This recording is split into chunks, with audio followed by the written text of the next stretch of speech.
गायत्री परिवार के सभी उपासक, सभी समाज सेवी, उपस्थित साधक साथी, देवी और सज्जनों, गायत्री परिवार का कोई भी आयोजन इतनी पवित्रता से जुड़ा होता है कि उसमें शामिल होना अपने आप में सौभाग्य की बात होती है। मुझे खुशी है कि मैं आज देव संस्कृति विश्वविद्यालय द्वारा आयोजित अश्वमेध यज्ञ का हिस्सा बन रहा हूं। जब मुझे गायत्री परिवार की तरफ से इस अश्वमेध यज्ञ में शामिल होने का निमंत्रण मिला था तो समय अभाव के साथ ही मेरे सामने एक दुविधा भी थी। वीडियो के माध्यम से भी इस कार्यक्रम से जुड़ने पर एक समस्या ये थी कि सामान्य मानवी अश्वमेध यज्ञ को सत्ता के विस्तार से जोड़कर देखता है। आजकल चुनाव के इन दिनों में स्वाभाविक है कि अश्वमेध यज्ञ के कुछ और भी मतलब निकाले जाते, लेकिन फिर मैंने देखा कि ये अश्वमेध यज्ञ आचार्य श्री राम शर्मा की भावनाओं को आगे बढ़ा रहा है।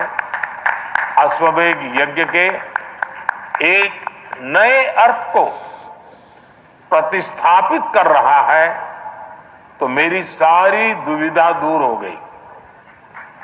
आज गायत्री परिवार का अश्वमेध यज्ञ सामाजिक संकल्प का एक महाअभियान बन चुका है। इस अभियान से जो लाखों युवा नशे और व्यसन की कैद से बचेंगे, उनकी वो असीम ऊर्जा राष्ट्र के निर्माण में काम आएगी। युवा ही हमारे राष्ट्र का भविष्य है। युवाओं का निर्माण ही राष्ट्र के भविष्य का निर्माण है। उनके कंधों पर ही इस अमृत काल में भारत को विकसित बनाने की जिम्मेदारी है।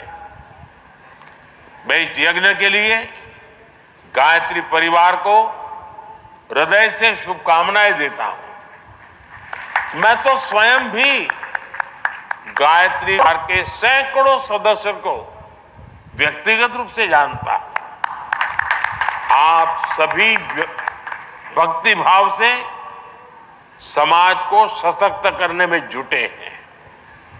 श्री राम शर्मा जी के तर्क, उनके तथ्य, बुराइयों के खिलाफ लड़ने का उनका साहस, व्यक्तिगत जीवन की शुचिता सबको प्रेरित करने वाली रही है।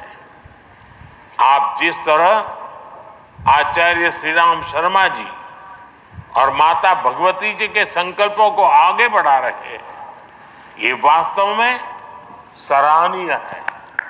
साथियों, नशा एक ऐसी लत होती है जिस पर काबू नहीं पाया गया तो वो उस व्यक्ति का पूरा जीवन तबाह कर देती है। इससे समाज का, देश का बहुत बड़ा नुकसान होता है। इसलिए ही हमारी सरकार ने 3-4 साल पहले एक राष्ट्रव्यापी नशा मुक्त भारत अभियान की शुरुआत की थी। मैं अपने मन की बात कार्यक्रम में भी इस विषय को उठाता रहा हूं। अब तक भारत सरकार के इस अभियान से 11 करोड़ से ज्यादा लोग जुड़ चुके हैं। लोगों को जागरूक करने के लिए बाइक रैलियां निकाली गई हैं, शपथ कार्यक्रम हुए हैं, नुक्कड़ नाटक हुए हैं। सरकार के साथ इस अभियान से सामाजिक संगठनों और धार्मिक संस्थाओं को भी जोड़ा गया है। गायत्री परिवार तो खुद इस अभियान में सरकार के साथ सहभागी है। कोशिश यही है कि नशे के खिलाफ संदेश देश के कोने कोने में पहुंचे। हमने देखा है, अगर कहीं सूखी घास के ढेर में आग लगी हो तो कोई उस पर पानी फेंकता है, कोई मिट्टी फेंकता है। ज्यादा समझदार व्यक्ति सूखी घास के उस ढेर में आग से बची घास को दूर हटाने का प्रयास करता है। आज के इस समय में गायत्री परिवार का ये अश्वमेध यज्ञ इसी भावना को समर्पित है। हमें अपने युवाओं को नशे से बचाना भी है और जिन्हें नशे की लत लग चुकी है उन्हें नशे की गिरफ्त से छुड़ाना भी है। साथियों, हम अपने देश के युवा को जितना ज्यादा बड़े लक्ष्यों से जोड़ेंगे उतना ही वो छोटी छोटी गलतियों से बचेंगे। आज देश विकसित भारत के लक्ष्य पर काम कर रहा है। आज देश आत्मनिर्भर होने के लक्ष्य पर काम कर रहा है। आपने देखा है, भारत की अध्यक्षता में G20 समिट का आयोजन one earth, one family, one future की थीम पर हुआ है। आज दुनिया वन सन, वन वर्ल्ड, वन ग्रिड जैसे साझा प्रोजेक्ट्स पर काम करने के लिए तैयार हुई है। वन वर्ल्ड, वन हेल्थ जैसे मिशन आज हमारी साझी मानवीय संवेदनाओं और संकल्पों के गवाह बना रहे हैं। ऐसे राष्ट्रीय और वैश्विक अभियानों में हम जितना ज्यादा देश के युवाओं को जोड़ेंगे उतना ही युवा किसी गलत रास्ते पर चलने से बचेंगे।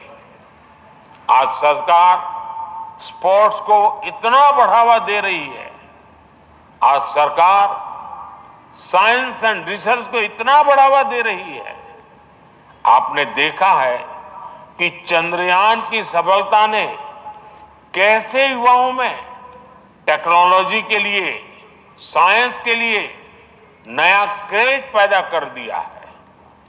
ऐसे हर प्रयास, ऐसे हर अभियान देश के युवाओं को अपनी ऊर्जा सही दिशा में लगाने के लिए प्रेरित करते हैं। फिट इंडिया मूवमेंट हो, खेलो इंडिया प्रतियोगिता हो, ये प्रयास, ये अभियान देश के युवा को मोटिवेट करते हैं और एक मोटिवेटेड युवा नशे की तरफ नहीं मुड़ सकता। देश की युवा शक्ति का पूरा लाभ उठाने का सरकार ने भी मेरा युवा भारत नाम से बहुत बड़ा संगठन बनाया है। सिर्फ 3 महीने में ही इस संगठन से करीब करीब 1.5 करोड़ युवा जुड़ चुके हैं। इससे विकसित भारत का सपना साकार करने में युवा शक्ति का सही उपयोग हो पाएगा। साथियों, देश को नशे की समस्या से मुक्ति दिलाने में बहुत बड़ी भूमिका परिवार की भी है, हमारे पारिवारिक मूल्यों की भी है। हम नशा मुक्ति को टुकड़ों में नहीं देख सकते। जब एक संस्था के तौर पर परिवार कमजोर पड़ता है, जब परिवार के मूल्यों में गिरावट आती है, तो इसका प्रभाव हर तरफ नजर आता है। जब परिवार की सामूहिक भावना में कमी आती है, जब परिवार के लोग कई कई दिनों तक एक दूसरे के साथ मिलते नहीं हैं, साथ बैठते नहीं हैं, जब वो अपना सुख दुख नहीं बांटते, तो इस तरह के खतरे और बढ़ जाते हैं। परिवार का हर सदस्य अपने अपने मोबाइल में ही जुटा रहेगा, तो फिर उसकी अपनी दुनिया बहुत छोटी होती चली जाएगी। इसलिए देश को नशा मुक्त बनाने के लिए एक संस्था के तौर पर परिवार का मजबूत होना उतना ही आवश्यक है।